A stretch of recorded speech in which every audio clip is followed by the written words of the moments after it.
On Tuesday, April 9th, Raleigh City Council used their work session to tour the New Bern Avenue corridor.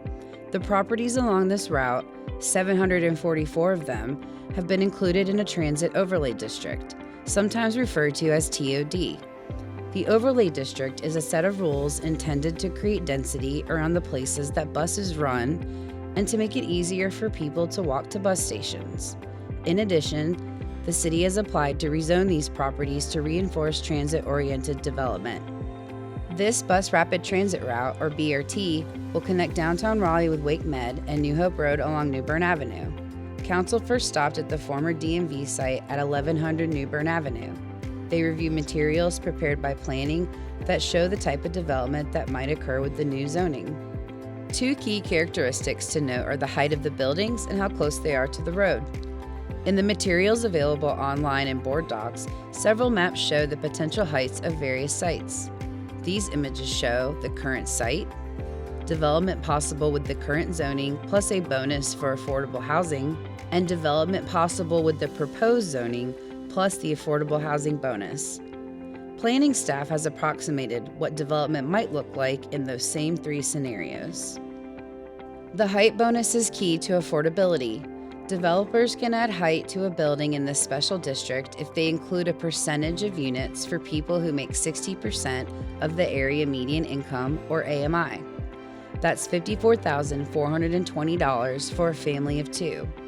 The extra units that can be built with the additional height help to balance costs for the developer. More housing supply means better availability and affordability for everyone.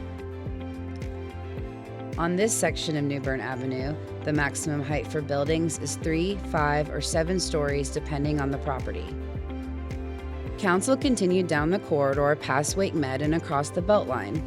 Wake Med is one of the city's largest employers, and its size and current traffic was one of the reasons that the federal government dedicated funding to this BRT route. The BRT will run along a dedicated lane in the middle of New Bern Avenue here. Construction is just getting started. After crossing 440, the character of development changes along New Bern Avenue. It's largely commercial shopping centers, and the city bought property for a park and ride lot along New Hope Road. This is where the council made their second stop. In this part of the corridor, the lots for development are much larger.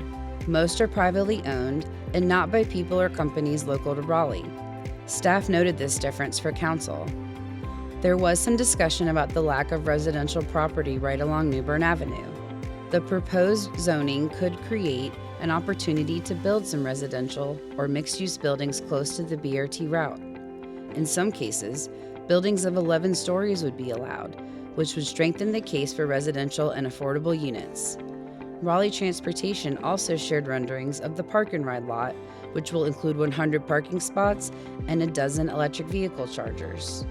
Council then returned to the Raleigh Municipal Building along the corridor. The rush hour traffic demonstrated the value of a dedicated lane that will always have a green light for BRT. Council will discuss the pending rezoning requests at a later meeting. The documents shared on board docs provide an excellent summary of decisions already made, along with detailed maps of the proposed changes.